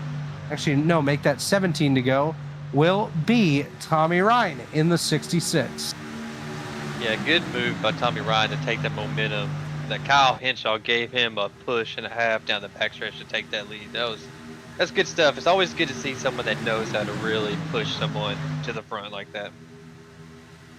Tommy is a bit of a super speedway ace. The first time I ever raced him was back in a racing league called Vidane, where we essentially just raced super speedways every week. You had Daytona, you had Talladega, and you had Legacy Daytona as well. And him and his brother Jeff, those guys were always contenders in that series. So not surprised to see Tommy up at the front of this one in the late stages, coming to 16 to go. Also no surprise to see David Westergreen up here. Himself and I, we both swapped victories a couple times in another unnamed league that we've just both kind of found our way to the front at Daytona and Talladega. And D West always one of those guys that finds his way up there, much like a couple others that we've mentioned here tonight. And of course, he's got a good helper in Tyler Fody behind him, as Tommy Ryan is still leading the way with Dylan Javier. Javier, I'm going to say it again, is having one heck of a night here tonight at the Talladega Super Speedway. Hopefully for his sake, he's able to wrap it up and get himself a good finish for all of his hard work this evening. Maybe not the win, because that's going to be tough, but a good finish nonetheless for Dylan Javier as they go side by side. Tommy Ryan leads 15 to go in the Laughing Llama. Wrapz 2:25 at the Talladega Super Speedway. Yeah, and if you can't win, at least get a podium. This has probably been his best race of the season this year, so it's what you want to do. You want to be up there, and if it's your best race that you've had so far and you've been up front, you want to win the race or at least get a top 3. You just want something to show for it. I mean, he's had a good race from drop of the green flag onwards, and just having a good finish to show for that would be great for him, and especially to set up heading into the playoffs. That would definitely be a good momentum swing for that 57. Yeah, definitely. And we're starting to see some chaos now. We're seeing Tommy Ryan blocking the lanes once he gets clear. I know some drivers don't take too kindly to that. I know that as a fact, as I'm one of those drivers. They'll be like, hey, don't be... Now, obviously, we have some newer drivers in this field as well, and this kind of racing, it might seem simple from the outside. Grab the gas, just go, kind of hold your lane, but it can be tough as well. Dave, you've done a race at one of these super speedways, haven't you? Yeah, one. How tough is it as a newcomer to kind of just jump in and try to have that same speed as everybody else? Very difficult. I haven't figured it out yet. You can find yourself trying to be a little careful at the back of a pack, and you lose the draft, and the rest of your day is just really have to be aggressive and stay on the back of a draft. See, and that's exactly it. It's not as simple as it looks, where you just hit the gas and go. There's strategy involved. There's precision involved in your movements as well. And to find yourself up towards the front, it's basically having to put that whole package together. It might not be as tough as some of these road courses or intermediates where you got to manage tire wear and stuff like that, but you have the other mental games coming into play as we're working our way around some lap traffic. Jordan McAvoy, Jesse Racimus now the next truck to go a lap down as we're coming to 12 to go. Looks like we're going to be able to get by Jesse A-OK. We got by Jordan as well without incident, as David Westergreen and Dylan Javier still leading up front. Dylan has to watch those moves like he just did there, coming down on the right side of the Westergreen machine. We've seen a couple times tonight where you get a little bit too close and then netcode comes into play. It grabs that truck, sends them around as Tommy Ryan jumps up ahead of Dylan Javier. He's going to be looking to take that race lead from the David Westergreen machine. Tyler Fode shoves the rear end of Westergreen down the backstretch. We'll see what Tommy Ryan opts to do towards turn number 3. They have a lap truck up top. That's Gerald Campbell. First time we've really had a lap traffic up on the high side, but looks like we're going to be able to skate just cleanly by Gerald Campbell. We pick up another lap truck on the bottom off of that corner. So these drivers definitely getting through the chaos at the rear end of this race. 11 laps to go. Andrew Hardcastle going to take it pit side in the number 22 machine. Not sure what the issue is for him, but up front, still battling out. What happened with him, he was behind Jeff Green and pushing him, and all of a sudden, he just stopped. I guess there was a lag bubble, or Jeff lagged, and it damaged Hardcastle's car and destroyed it. That is a guy that has no luck whatsoever. I know you mentioned Jeff Green in that same boat, but Andrew Hardcastle, he could put himself in great position, and all of a sudden something goes wrong for him. And usually it's none of his own doing. So just sucks for Andrew. And hopefully he's able to bounce back next week and have himself a good run. Most likely will not be in the playoffs unless he gets some sort of miracle here in the closing 10 laps. Speaking of which, 10 to go here at Talladega. Tommy Ryan leads the way. David Westergreen now on the high lane, getting pushed by Dylan Javier. Tyler Fode on the bottom. Tommy Ryan comes up again. The blocking coming into play from that 66. These guys might not be as giving at this point with the 66 and these blocks. Yeah, they would let it slide until the last lap, and he does that, and they'll just push him, and he wrecks or we all wreck. That's how they would go about it. And I know a handful of guys are like that. And I wouldn't say a handful, a lot of guys. They want to be given the room. They want to race side by side to the line. You know, they don't want someone just switching lanes every chance they get.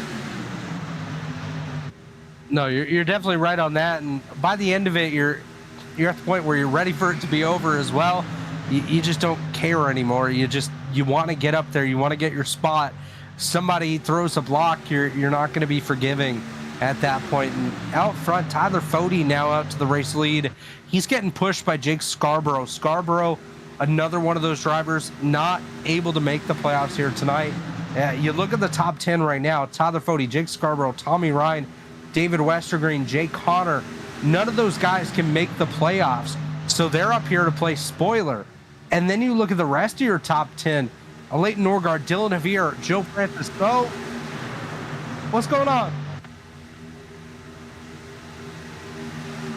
Dave got scared for a moment right there. And we were scared too. But you look at the rest of your top 10. Everyone pretty much in a playoff spot except Sam Boutwell, who's up in the top 10. He needs a victory. And, well, now he's in the middle 3 wide. Yeah, I'm sorry I'm laughing. The race audio is hilarious. These guys got me rolling over here. But I wanted to touch something earlier about when you were talking about the racing here. Yeah. I think these tracks, super speedways, are the most mental kind of racing you can do because your mind is thinking all the time because you're always surrounded by trucks or these trucks or other cars if you're racing another car, and it's always thinking, make this move here, maybe back up. I mean, it's just a whole mental game, and I swear by the end of these races, I am so mentally exhausted. I turn everything off and I sit in a dark room for a little bit. No, and that's absolutely true. You're always looking at the distance between your truck and the guys behind you. You know, you have to be within that bubble. You don't want to push too hard. You don't want to push a little bit too much one way or the other on a truck because you could send them around. You got to know who you're working with, what their damage situation is. There's so much going on in your mind at these super speedways that you get down to these like lap 79, lap 80 in an 85 lap race, and you're done. You're ready for this race to be over. You're ready for a break. And like you said, sit in that dark room and nobody talk to me for a couple of minutes. I need a rest, as we almost got a rest with a caution right there. Dylan Javier nearly in to David Westergreen, was following the Tommy Ryan machine in the middle, and that got a little bit tight. Yeah, that was close, and we're getting down to the end of this race, and now it's to the point where people take. There ain't no more giving. No, there's definitely no more give, and one of those guys that does like to take at the end of these races That's my partner for Monday nights, Chris Wright. He's up in the top 5, driving the number 8 machine. He's got David Westergreen up on the high lane. I kind of thought Chris might jump up there with him, but there might be maybe a narrative at Lake Norman right now, kind of work to make sure that Chris and Dylan stay in those good positions, get themselves into the playoffs, maybe not risk anything too much, because they did enter tonight in a playoff spot, and just want to make sure they keep themselves in those good spots. So we'll keep an eye on that. As you see Kyle Hanshaw coming back into the picture, Sam Boutwell up there, Joe Francis, David Westergreen, a Leighton Norgard, another one of those guys that would love to snag a victory here tonight. He's no stranger to victory on these super speedways, as Jesse Racimus going to go lap down briefly 4 wide with a bunch of these drivers, but able to get cleared and will fall in to the rear of the field. He is now just 2 laps down to your race leader, so not too bad for Jesse Racimus as we're coming to 4 laps to go. 5 fingers in the air last time by for Tyler Fode, Tommy Ryan, and David Westergreen, as they are the leaders of each of their respective rows here. But watch potentially for somebody to try to squeeze their way up through the field. And I thought James Miller about did that, almost made it 4 wide right there. I got nervous. That's why you heard me take a sigh. Woo!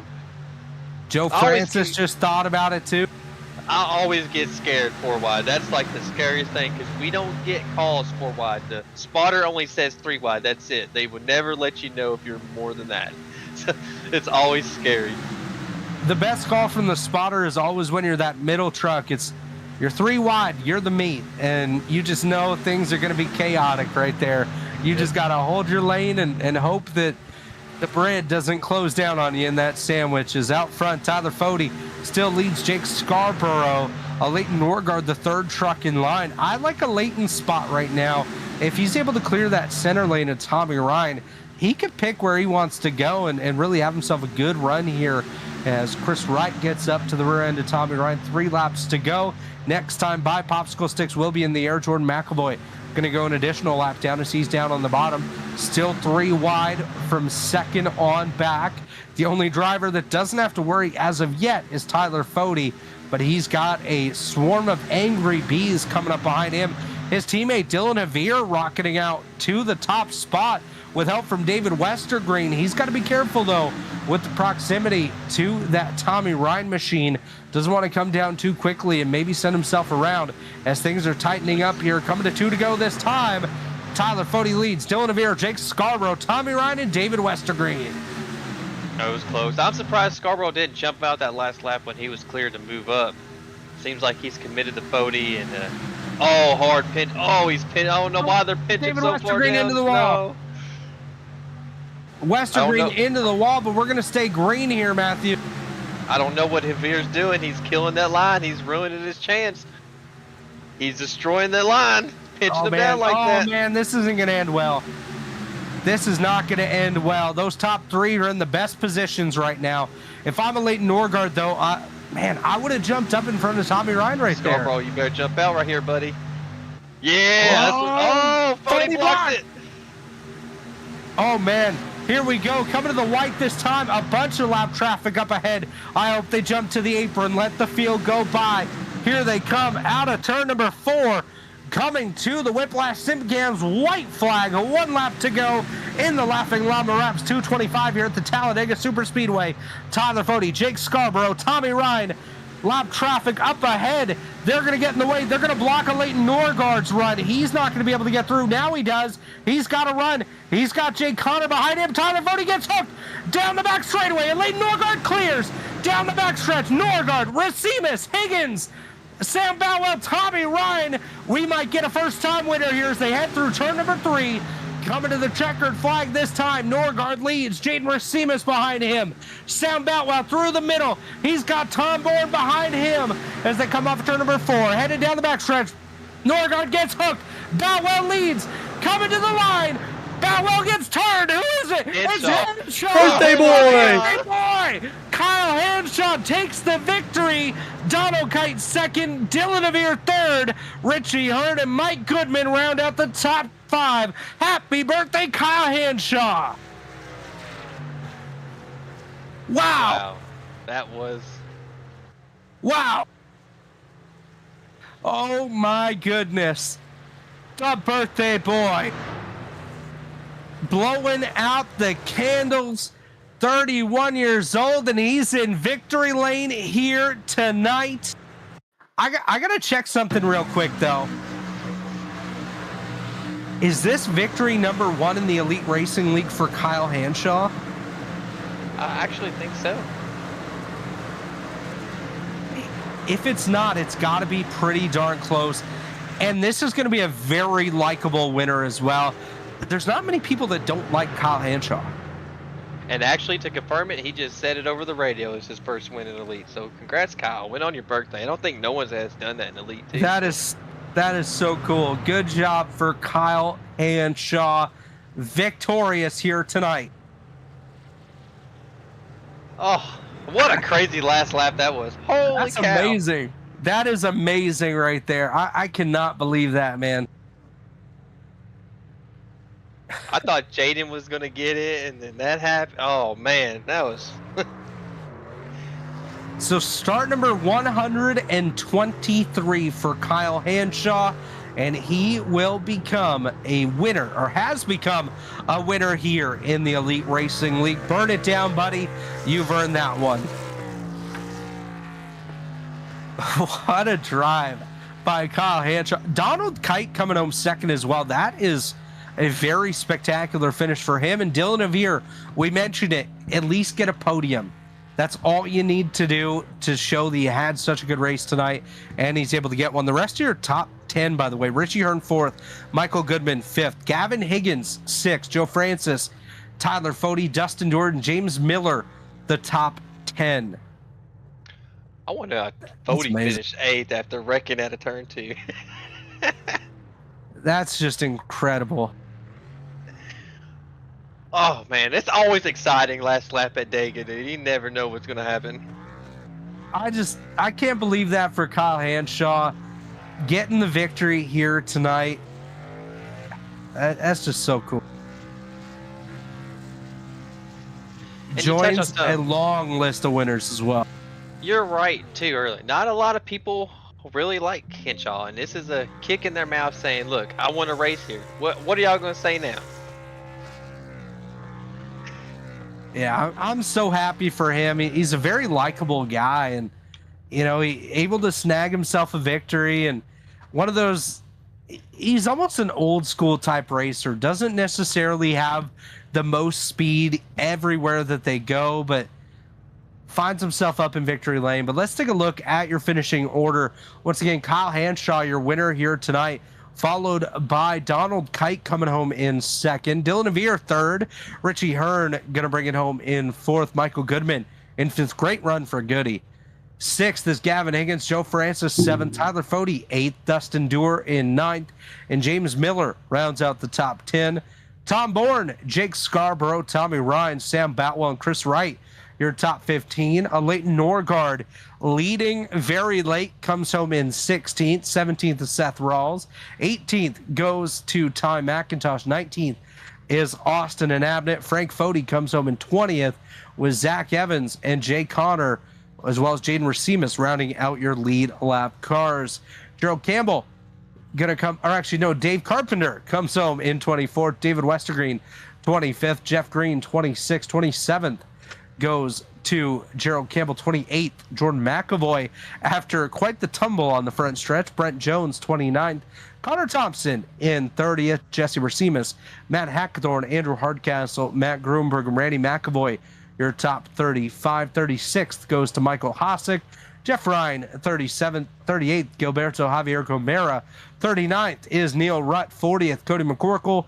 41st, Caleb Pecumer, and 42nd is Mitchell Javier. Let's go ahead and talk to our third place driver here tonight. I'll be standing by with Dylan Javier. Dylan, you got a copy? Yes, I do. That was probably by far your best Elite Racing League race as a whole from start to finish. Why don't you walk us through your night, and how good does it feel heading into the playoffs? Yeah, at first I just wanted to get a solid finish and actually make it into the playoffs. Somehow ended up getting third. It was definitely kind of new to me being up front. Well, and you did a good job of it. You pretty much stayed up front the entire night here tonight, inside the top 5, leading the race. You led a bunch of laps here tonight and still brought it home inside that top 3. Looking ahead to the playoffs, which we do believe with that finish, you should most definitely lock your way into the playoffs. What's your outlook for the playoff season, and is there maybe a track in those playoffs that you have circled as something that you could get yourself a really solid finish at? I haven't really taken a look at the schedule so far, but I'm hoping to Yeah. at least We got get Bristol, like Charlotte, Nashville, and Las Vegas. I would say Bristol. Yeah, Bristol's definitely a good one. And, you know, we touched on it a couple times tonight as well, where you're part of that Lake Norman group. You have Tyler Fody, Scott Crump, a couple other guys like that that are really strong drivers supporting you up and coming drivers. How important is it to you to have that mentorship from somebody like a Tyler Fody, working your way up through the ranks here in Elite? It's definitely a game changer. Whenever I don't know something, I just ask him, and then he usually has an answer. Well, Dylan, before we let you go here tonight, any sponsors you want to thank, shout outs you want to give? I'll give a shout out to Solo Racing, JD Designs for our graphics, Tyler Fody, of course, and David Westergreen for helping me through that race. Well, congratulations on the solid run here tonight, Dylan, and we look forward to seeing you in the playoffs. Thank you. That was Dylan Javier, driver the number 57. He's going to bring it home in the 3rd place tonight. Now we're going to go ahead and talk to Donald Kite. Donald, do you get a copy? Hey, how's it going? It's going quite well. You came home in the 2nd position here tonight. A solid run for you. Why don't you walk us through your evening as a whole? And did you think you might have had a shot at that victory coming to the line? Well, to answer that question, absolutely not. I didn't know. I mean, I was 18th when I took the white, I think. So I just kept my foot in it and tried not to hit anybody as they were wrecking, and I just came out, and I think I was leading for like a split second. I don't know, but I had lost so much momentum checking up for the crashes. So I almost ended up 3rd, but I barely made 2nd. So given that, we had a lot of big wrecks tonight. I think we were in 2 big wrecks. Luckily, it wasn't enough to cripple the car. We were able to fix it, come out there, and just kind of ride around. It really wasn't a lot of energy in each lane. It was just stagnant wherever you went. So I just, whenever we took the white and I was riding around like 18th or something, I just figured either they're going to wreck or I'm going to finish back here. So it turned out well. It definitely did turn out well. It's your 10th start here in the Elite Racing League. Your first top 10 finish, by the way, and it's a 2nd place result for you. How good does that feel to knock that one off? And of course, it's a super speedway. A lot of stuff happened to make that possible here tonight, but still a great finish nonetheless. Yeah, you know, man, I haven't had that great of a season. I'd say this is I joined Elite because I wanted to try to find stronger leagues where I can learn to be quicker. And I mean, I thought we've had Josh Adams. He's been working with me a lot, trying to help me find some speed. And there's been quite a few races where we were running well, we just couldn't finish well. So it's nice to finally be able to say, hey, I got a podium in Elite. It's a knife fight out here every weekend, so we lucked out today. Luck and a good result for you here this evening. Why don't you go ahead, give some shout outs, sponsors, friends, who gets it done for you? Yeah, I wouldn't be out here on the track if it wasn't for Juicy Spider Gaming, specifically the gaming side of it, but Juicy Spider Studios, actually Juicy Spider Network now. We got a lot going on with that company. Ever since they partnered up with me, they've been putting me in competitive groups and trying to improve me as a driver. They're growing. They've been doing some work with some eNASCAR Coke drivers, and Even getting some shout out from Sunoco. So Juicy Spider Studios, I think they're going to be sponsoring the truck series next season. So hell yeah, those guys, appreciate it. Well, definitely appreciate Juicy Spider. Appreciate you as well. Congratulations on a solid run here tonight. And we look forward to seeing you at Bristol. I appreciate it, guys. That was Donald Kite, your second place finisher here tonight. And Matthew, I believe you have caught up with the birthday boy, the race winner, first time winner in the Elite Racing League, Kyle Hanshaw. Kyle, man, you had an eventful night, man. Tell me how that last lap went down when the spot coming through 3 and 4. What you were thinking coming to that? I don't know, man. I was trying to work that high side and it just wasn't going anywhere. I know the truck had a little bit of damage, so I don't know if it obviously probably played a factor, but I just don't think there was enough guys in that line. So I ducked to the middle and there was a gap on the bottom because I knew they were going to wreck on the final lap. I just wanted to be in the best position possible to be able to miss it, and that would be the bottom lane. So I made our way down to the bottom and missed the initial big one, and I just kept the momentum, kept the throttle to the floor, and coming to the line, I don't know what happened up front, but they got crossed up and started spinning and wrecking in front of me, and I just held it to the floor and just maneuvered my way up through there and stayed on the bottom, and we we brought her home. Yeah, man, that's good stuff. I think you're the first driver in Elite to actually win on his birthday. So that's like awesome, man. That's sweet. I don't even get a chance to race on my birthday since my birthday's in January. So, Yeah, but yeah. I've raced you for a while now. Erska here. I mean, how does it finally feel to finally win? And these fields that we bring in Elite, man, they're pretty stout. So it must mean something to actually win.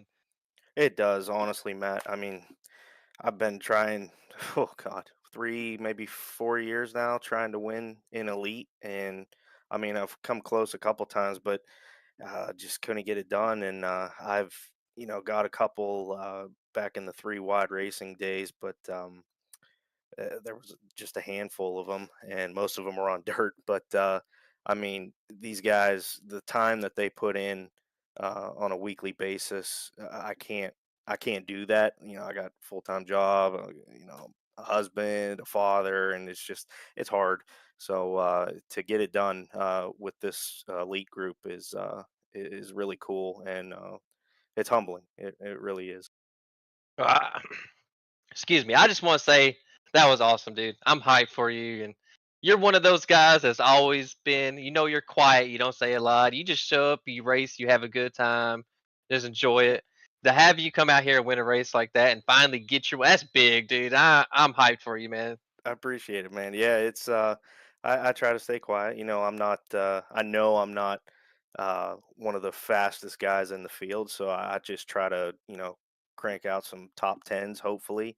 That's what I kind of just shoot for. But on these plate tracks, me and Johnny, when we work together, we know we have a legitimate shot to win, and he's out on a business trip this week, so we had to do it ourselves. But thanking the guys that worked with me throughout the race tonight.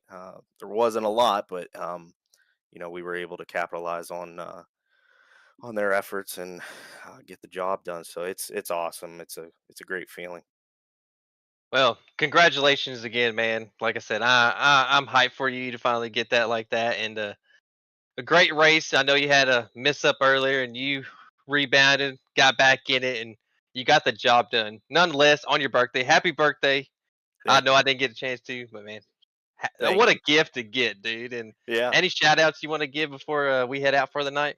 Yeah, I got to give a shout out to my wife, Jess. She puts up with a lot when I'm racing 3, almost 4 nights a week on this thing, and I just like to thank her and shout out to my baby girl. She's sleeping in the other room right now, but I'll tell her that Daddy won. Shout out to my teammate Johnny. He helps me a lot with this thing, and he's helped me a lot this season with KHR and everything. So happy to have him back next season. And shout out to everybody that's watching and tuning in, all my friends that I sent the link to, and everybody watching the broadcast. And shout out to all you guys for officiating and broadcasting tonight. Look, I always look forward to go back and watching the replays and see how it all played out. So just thank everybody in Elite, and yeah, that was awesome. Yeah, man, and congrats again. I know I said it again, and you brought up Johnny. Johnny's a great dude, man. He's awesome, and Oh, he's yeah. such an awesome guy, dude. He's so cool. Yeah, I've been So, fortunate enough to be buddies with him since middle school. So yeah, we've stayed close over the years, and are able to crank out some races here and there, and it's pretty cool being able to be on the same track as him. that's awesome, man. Well, you go enjoy it tonight, celebrate, and I hope your daughter is happy to hear the news that you won. I know my daughter is always excited when she hears me have a good race, so it's always cool to have that. Yeah, it'll be cool. Hey, Kyle, before you go, yeah, man. two things. One, I'm going to give you a number here, 1,890. That is the amount of days since your last league victory, which came 5 years, 2 months, and 2 days ago in the 3-Wide Racing League Truck Series at Myrtle Beach. You beat Cameron Rich and Luis Salmaso for the victory in that one. And wow. That's been a while. So it's nice to get that monkey off your back here. And second, it's a new Elite tradition that started recently. What's going to be your winner's shot here tonight? Ooh, I got a couple options in the cabinet. Let's go with. I got actually a couple jars of moonshine from Sugarland Distillery, so we might There we crack go. one of those open. We look forward to seeing what you got to celebrate with, my friend. Congratulations and happy birthday, buddy. Thank you, guys. Appreciate you. That's Kyle Hanshaw, the birthday boy and the race winner here tonight. What a drive by Hanshaw at the end, able to take advantage of others' misfortune and gets it done. Mathieu, final thoughts from you after what was a chaotic but fun Laughing Llama Wrapz 225 here at the Talladega Superspeedway. What a race in the regular season. I hope the guys that make the playoffs, they show out and they have a good, strong playoffs. I can't wait to sit back here and enjoy the playoffs with you and watch and broadcast it. It's going to be a good time. And awesome to Kyle, man. Like I told him, he's one of those guys that just shows up in races and minds his own business. So it's cool to see one of those guys that just here for a good time and don't care about, really nothing, just about having a good time with his friend to win like that. And like he brought up Johnny. I know Johnny didn't race, but I know us as an elite group love Johnny. Johnny's probably the most popular guy in the group, and his buddy to win a race like that while he's not here. I bet it must suck for him because I bet he wishes he was the one pushing him to the win. Oh, absolutely. Johnny Thomas, Kyle Hanshaw, two of the gentle giants of this racing league, and happy for Kyle to finally get it done. Like I said, 5 years, 2 months, and 2 days since his last victory in any league on the iRacing.com service. So for him to get it done must feel pretty darn good for him. But his wife as well, tuning in here tonight, Jessica Hanshaw was tuned in. So pretty darn cool to have her tuned in to see him go ahead and take the victory. Pretty cool. Congratulations to him. And I want to say thank you to Laughing Llama Wrapz for being on board here tonight with us as well. Stay Tuned Sports Truck Series, our presenting partner, Stay Tuned Sport Podcast. Check them out. We got a couple races left with them before we get over to the Juicy Spider Truck Series as well. We got to thank, of course, the rest of our sponsors here at the Elite Racing League, Blake Marketing, Worldwide Technology Raceway, 40 Racewear, and, of course, Wrapz Photography for presenting our replay machine, which was used quite a bit here tonight, but nonetheless, it was a great evening. On behalf of Mathieu Weeks, David Huckleberry, myself, Robert Hill Jr., we want to thank all of you for tuning in, and we'll see you tomorrow night, the Wrapz Photography Grand National Series here on the Elite Racing Network. We'll see you then. Have a good night, everybody.